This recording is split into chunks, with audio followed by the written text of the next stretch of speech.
Hello students, I welcome you all in Doubtcut English class, and today we are going to study a poem, Risk.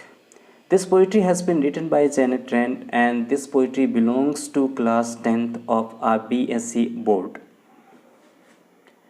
So before I go into the detail of this poetry, I would like to let you know something about this poetry कि Janet हैं वो यहाँ पे इस poetry के अंदर बता रहे हैं कि अपनी ज़िंदगी के अंदर जो रिस्क है वो कितना इम्पोर्टेंट है और हर जगह हर एक्शन अपना रिस्क से घिरा हुआ है।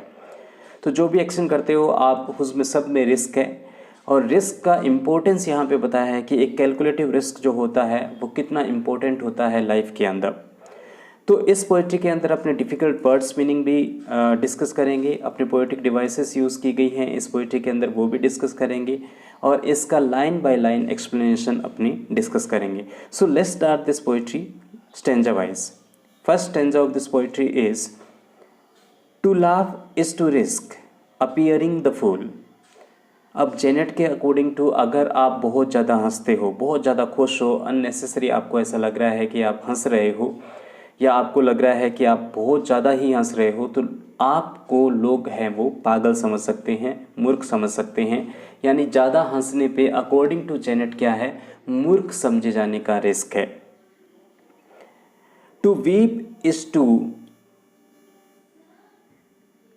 Risk appearing sentimental.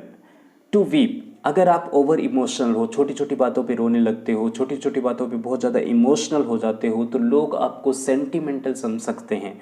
सेंटिमेंटल का मतलब वो बहुत ज़्यादा ओवर इमोशनल है, ही और she can not take the decision properly because he is very much sentimental. वो बहुत ही ज़्यादा इमोशनल चीज़ों को होके सोचता है।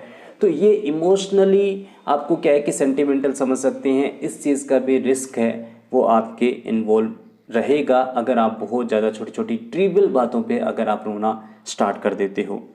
To reach out to another is to risk involvement. अगर आपका नेचर एमिकेबल है, फ्रेंडली नेचर है और आप आगे होके पहल करते हो किसी से मिलने की, तो उसमें भी लोग आपको ये समझ सकते हैं कि आप अननेसेसरी इन्वॉल्व होना चाहते हो सकता है कि कोई आपको इन्वॉल्व करना ही नहीं चाहे, कोई आपके साथ बात करना भी नहीं चाहे, उसके बावजूद भी आप क्या है कि उनसे आगे होकर बात करने की कोशिश कर रहे हो, तो वहाँ भी अकॉर्डिंग टू जेनेट रिस्क है वो ये है कि लोग आपको ये समझ सकते हैं कि वो अननेसेसरी इन्वॉल्व होना चाह रहा है, उसको इन्वॉल्व करना नहीं चाह रहे उसके बावजूद भी। तो अकॉर्डिंग टू जेनेट क्या है कि यहाँ पे हर उसने एक्शन के अंदर अपने को ये बताया है कि रिस्क है।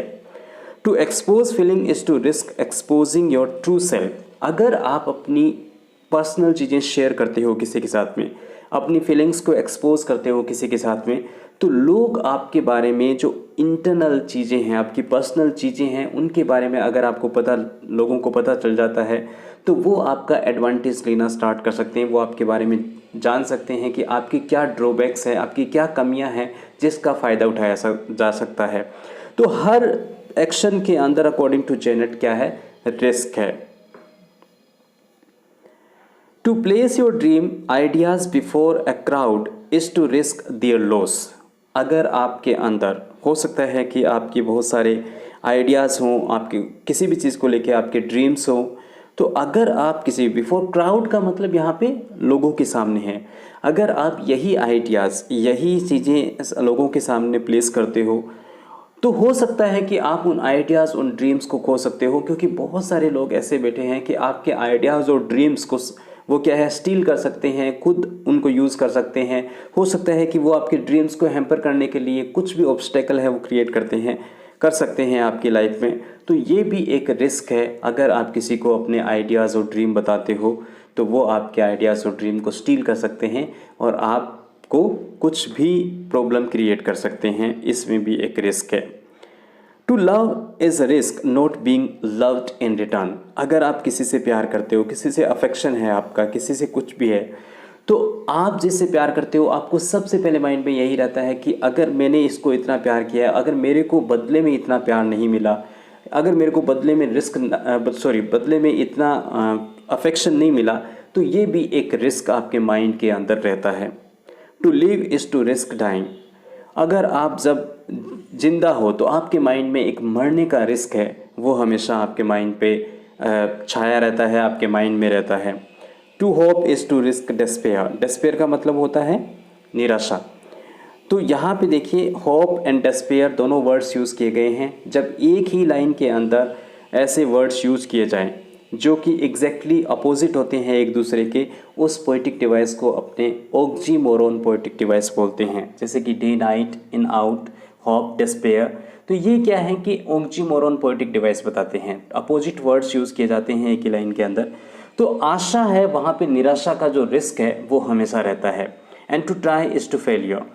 और अगर आप कोई कोशिश करते हो तो आपको सबसे बड़ा जो रिस्क रहता है वो फेल होने का रिस्क रहता है। तो जेनेट बोल रहे हैं कि ह्यूमन के हर एक्शन के अंदर रिस्क है। अगर आप सोचते हो कि आप कोई रिस्क नहीं ले रहे हो तो आप गलत हो, क्योंकि आप हर एक्शन के अंदर रिस्क से घिरे हुए हो। तो रिस्क आपके हर एक्शन के अंदर है, but risk must be taken. अब यहाँ पे क्या बोल रहे हैं जेनेट, यहाँ पे एम्फेसाइज कर रहे हैं कि हर ह्यूमन बीइंग को, जब आपके एक्शंस ऑलरेडी रिस्क से घिरे हुए हैं तो आप रिस्क क्यों नहीं लेते हो। तो वो क्या है कि इस चीज़ पे एम्फेसाइज कर रहे हैं कि लाइफ में इंसान को रिस्क है वो लेना ही चाहिए, because the greatest hazard in life is to risk nothing. अब यहाँ पे जेनेट ने बहुत अच्छी लाइन लिखी है, देखिए, क्योंकि जेनेट के अकॉर्डिंग टू क्या है, हैज़ार्ड का मतलब भी रिस्क होता है, खतरा होता है। सबसे बड़ा ज़िंदगी का जो खतरा है वो ये खतरा है कि आपकी ज़िंदगी में आपने कोई रिस्क ही नहीं लिया।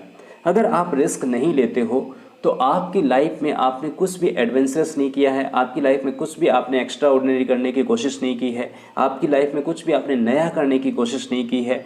तो हर जगह जहाँ पे आप कुछ भी एडवेंचरस करोगे, कुछ भी नया करने की कोशिश करोगे, आपको हमेशा रिस्क रहेगा। The person who risk nothing, जो आदमी कुछ भी रिस्क नहीं लेता है, डज नथिंग, कुछ नहीं करता है, वो कुछ भी नहीं करता है एक्चुअल में, he is completely inactive, he is passive, has nothing, उसके पास भी कुछ नहीं होगा, एंड इज़ नथिंग, वो ह्यूमन खुद भी कुछ भी नहीं है। तो अकॉर्डिंग टू जेनेट क्या है कि रिस्क है वो लाइफ के अंदर बहुत इंपॉर्टेंट है। एटलीस्ट कैलकुलेटिव रिस्क हर इंसान को लेना चाहिए, ताकि वो क्या है कि उसको लाइफ है वो मोनोटोनस ना हो, वो बोरिंग फील ना हो, उसको कुछ एक्साइटमेंट अपनी लाइफ के अंदर रहे।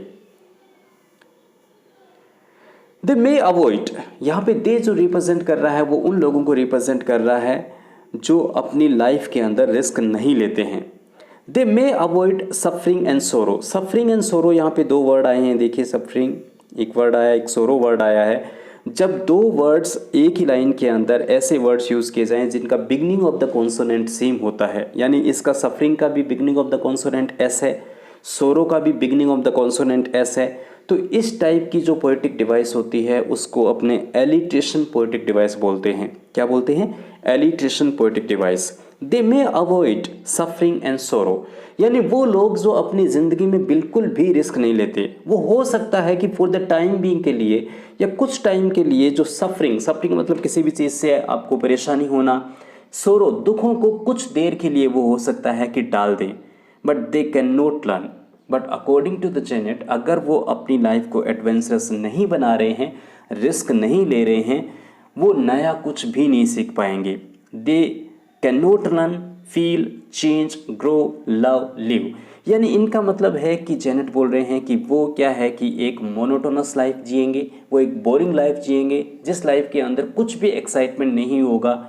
तो अगर आपको अपनी लाइफ एक्साइटिंग बनानी है, अगर आपको अपनी लाइफ फुल ऑफ एनर्जी बनानी है, फुल ऑफ एनर्जेटिक आप रहना चाहते हो, फुल ऑफ एक्साइटमेंट आप रहना चाहते हो, तो अकॉर्डिंग टू जेनेट आपको कुछ ना कुछ कैलकुलेटिव रिस्क है वो अपनी लाइफ के अंदर करना चाहिए। आपको कुछ ना कुछ एडवेंचरस जो टास्क है वो अपनी लाइफ में करना चाहिए।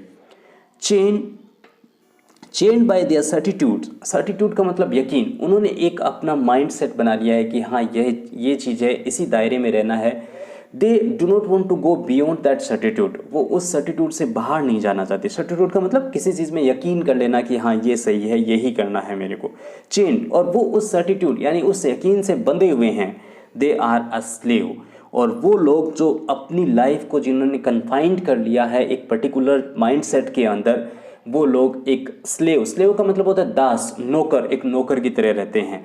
नौकर जैसे कि अपने देखा स्लेव क्या होता है, स्लेव एक ऐसा होता है जो कभी भी अपने डिसीजन खुद नहीं ले पाता, उसको कंप्लीटली डिपेंडेंट रहना पड़ता है दूसरे लोगों पे। कंप्लीटली उसको क्या है कि अपनी कोई लाइफ का, वो खुद की लाइफ है वो खुद लीड नहीं कर पा रहा है, दूसरे उसको इंस्ट्रक्शन देके करवा रहे हैं। तो वो लोग जो रिस्क नहीं लेंगे वो एक स्लेव बन के रह जाएंगे। And they forfeited their freedom. Forfeited का मतलब खो देना, लूज कर देना। यहाँ पे भी कौन सी पोएटिक डिवाइस हुई है, देखिए यहाँ पे भी मैंने आपको पहले ही बताया कि सेम वही पोएटिक डिवाइस यूज़ की जा रही हैं जिनके consonant, beginning of the consonant same होते हैं। फोरफिटेड में भी एफ आया है, फ्रीडम में भी एफ आया है, तो कौन सी पोएटिक डिवाइस हुई, एलिटेशन पोएटिक डिवाइस यूज हुई। तो इस तरीके से जो आदमी कुछ भी एडवेंचरस नहीं कर रहा है, कुछ भी लाइफ में रिस्क नहीं ले रहा है, वो अपनी आज़ादी वैसे ही खो देता है। Only a person who risk is truly free. जो आदमी अपनी ज़िंदगी में रिस्क लेता है, जो आदमी अपनी ज़िंदगी में कुछ एक्साइटेड करना चाहता है, कुछ ऐसी चीज़ें करना चाहता है जो बियॉन्ड यूजुअल रूटीन है, वही आदमी एक्चुअल में फ्री है और वही आदमी आगे जाके रियल अपनी ज़िंदगी को जीता है। तो ये क्या है कि एक रिस्क, आपने जैसे विवेकानंद की भी एक आपने कोट सुनी होगी कि आप रिस्क लेते हो तो आप दो चीज़ें आपके साथ में हो सकती हैं। एक तो या तो आप गाइड बन जाओगे या आप लीडर बन जाओगे। कोई भी नई चीज़ की आपने, अगर आपने रिस्क लिया उस चीज़ को करने का, अगर आप उसमें सफल हुए तो आप लीडर बन गए, दुनिया आपको फॉलो करेगी। और अगर आप सफल नहीं हुए, फेलियर हो गए, तो यकीनन आप क्या बन जाओगे, गाइड बन जाओगे, क्योंकि दुनिया को आप बता सकते हो कि ये चीज़ मैंने करके देखी है, ये चीज़ नहीं हुई तो आप भी मत करो। तो आप अगर ये रिस्क लेते हो, आपको नुकसान कुछ भी नहीं है, या तो आप गाइड बनते हो या आप लीडर बनते हो। तो ये अब पोइट्री अपनी कंप्लीट हो गई है। काफ़ी मोटिवेशनल पोइट्री थी, अपनों ने इसमें डिफ़िकल्ट वर्ड्स मीनिंग शेयर किए, इसकी मैंने आपको पोइट्रिक डिवाइसेस भी बताई। आई होप कि ये पोइट्री आपको समझ में आई होगी। मेरा आपसे इतनी सी गुजारिश है, प्लीज़ इस वीडियो को शेयर करें अपने दोस्तों के बीच में, सब्सक्राइब करें इस चैनल को। आप ऐसे ही वीडियो आगे आपको मिलते रहेंगे। Thank you very much, thanks a lot, have a great day, thanks.